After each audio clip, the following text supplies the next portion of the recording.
گریا انسان کو انسان بناتا ہے، یہ گریا انسان کو انسان رہنے دیتا ہے۔ یہ گریا کرنے والا باہر جا کر کسی پر ظلم نہیں کرتا، باہر جا کر کسی کے ہاتھ نہیں کاٹتا۔ جو عباس کے کٹے ہوئے ہاتھوں پر رو لیتا ہے تو پھر کسی کے ہاتھ نہیں کاٹتا۔ جو حسین کے کڑیل جوان بیٹے جگر پر لگے ہوئے برچھی کے زخم پر رو لیتا ہے وہ کسی ماں کی گود نہیں اجاڑتا۔ جو سکینہ کے زخمی رخسار پر رو لیتا ہے وہ کسی بچی پر تشدد نہیں کرتا۔ جو علی اصغر کے زخمی گلو پر رو لیتا ہے وہ کسی ماں کے جھولے کو اجڑنے نہیں دیتا، کسی ماں کے ارمان کو پامال نہیں ہونے دیتا۔ جو قاسم کی مہدی کا ذکر سن لیتا ہے وہ کسی کی بارات کو نہیں اجاڑتا، وہ کسی کی ماں کے ارمان کو ختم نہیں کرتا۔ میرے عزیزو، اس لیے گریا کیا کرو، گریا کیا کرو۔ یہ انسان کو رقیق القلب بنا دیتا ہے، انسان کا دل ملائم ہو جاتا ہے، انسان ہلکا ہو جاتا ہے۔ جب آنسو بہ جاتے ہیں تو بہت سی بیماریاں بھی ختم ہو جاتی ہیں اور آپ سمجھتے ہیں کہ آپ نے کوئی عظیم کام کیا ہے۔ اور پھر عظیم کام، آنسوؤں کا مقصد ہی کیا ہے؟ اس لیے آنسو نہیں رکھے ہیں کہ دنیا ہاتھ سے نکل جائے تو رو، آنسو رکھے ہی اس لیے ہے کہ فاطمہ زہرا کے اجڑے ہوئے قافلے پر گریا کرا۔ ایک اجڑی ہوئی ماں نے صرف یہی تمنا کی تھی کہ بابا میرے بیٹے کو روئے گا کون؟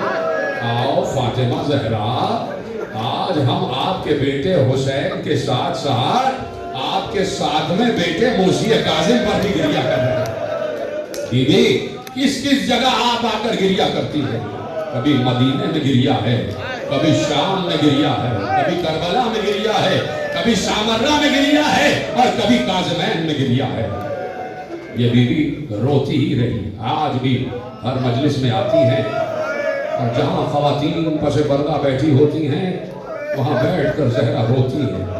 اور یہ یاد رکھنا، زہرا سیدہ ہے نا، سردار ہیں۔ یہ کیسے ہو سکتا ہے کہ سردار تو آ جائے اور کنیزیں نہ آ جائیں؟ تو ساتھ میں جناب فضہ بھی ہوتی ہے، جناب ام ایمن بھی ہوتی ہے۔ اور یہ کیوں نہ کہہ دوں کہ اگر ماں آ جائے تو کیا بیٹی ساتھ نہیں آئے گی؟ تو یہی کہیں خواتین بھی بڑے احترام سے بیٹھا کریں، نہ معلوم کس خاتون کی شکل میں وہ جنت البقیع والی بی بی بیٹھی ہو۔ اور جملہ کہہ رہا ہوں، اسے بہت سے ذاکرین نے میرے نام سے دہرایا کہ جملہ یہ ہے کہ سب سے پہلے جب مصائب کی ابتدا ہوتی ہے نا، ذاکر مصائب کا آغاز کرتا ہے۔ یہ میرا اپنا مشاہدہ ہے، میرا اپنا مشاہدہ ہے۔ یہ جیسے ہی مصائب کا پہلا جملہ آتا ہے، جو ہائے کی آواز آتی ہے نا، وہ خواتین میں سے آتی ہے۔ تو میں نے یہی کہا، نہ معلوم یہاں کی کوئی خاتون ہائے کہہ رہی ہے یا جنت البقیع والی بی بی کی روح بیٹھی ہوئی ہے، نور زہرا بیٹھا ہوا ہے کہ وہ اپنے بیٹے کی یاد میں ہائے کہہ کے آنسو بہا رہی ہے۔ زہرا نے بڑے دکھ سہے ہیں، زہرا نے بڑے ستم سہے ہیں، زہرا نے بڑے ستم سہے ہیں۔ میرے عزیزو، حسین نے ایک ایک کو پکارا، کوئی ہے جو میری مدد کرے؟ اور کس کس مقام پر پکارا؟ ایک مقام تو عجیب تھا جہاں حسین نے پکارا کہ کوئی ہے جو میری مدد کرے، اس لیے کہ جب حسین کسی کے بلانے پر آگے بڑھ رہے تھے نا تو حسین کے قدم کسی چیز سے ٹکرائے۔ اب جو حسین نے نیچے مڑ کے دیکھا تو دیکھا بھائی کا کٹا ہوا بازو زمین پر پڑا ہے۔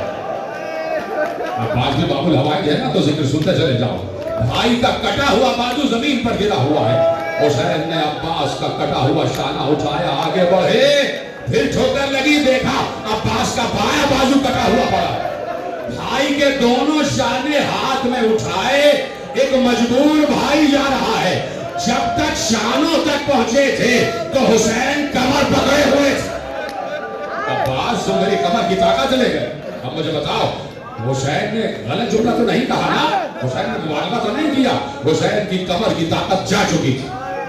لیکن اسی وقت بھائی کے کٹے ہوئے شانے دیکھ کر حسین نے کمر سے ہاتھ اٹھا لیا، بھائی کے شانوں کو اٹھایا، لڑکھڑاتے ہوئے عباس کے لاشے پر پہنچ گئے۔ آخری دم تھا، میں نے کہا، بار بار کہہ رہا ہوں، آنسوؤں کا انتظار نہیں کیا کرو۔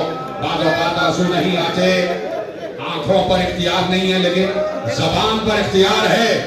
ہائے کہہ سکتے ہو تو ہائے کہتے جاؤ۔ یقین کرنا، کسی کو اس کے عمل پر بھروسہ نہیں، صرف ایک بات پر بھروسہ ہے اور وہ ہے حسین پر گریا. یہی قبر میں کام آنے والا. میں سید زادہ بیٹھا ہوا ممبر سے کہہ رہا ہوں یہی حسین پر گریا قبر میں کام آئے. تمہاری قبر منور رہے گی, تمہاری قبر میں اندھیرا نہیں ہوگا. اب عبداللہ تمہاری قبر میں آئیں گے لیکن حق گریا تو ادا کرتے جاؤ. اس مادر حسین کو خوش تو کرتے چلے جاؤ.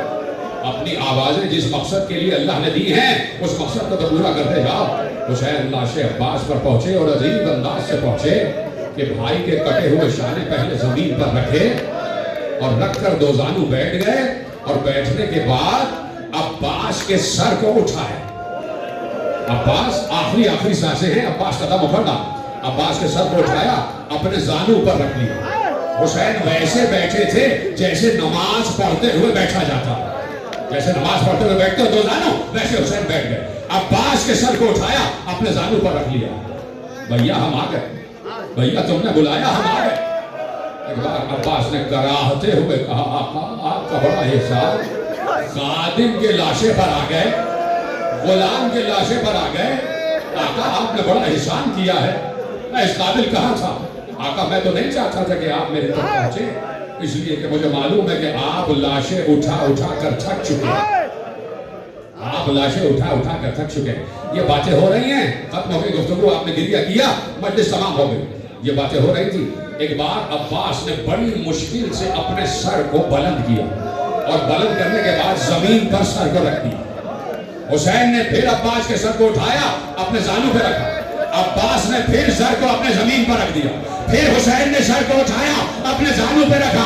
بار بار حسین سر عباس کو اپنے زانو پر رکھ رہے تھے اور عباس اپنا سر بار بار زمین پر رکھ رہے تھے. ایک بار حسین نے طلب کر کہا اے میرے بھائی یہ اپنا سر میرے زانو پر کیوں نہیں رہنے دیتے.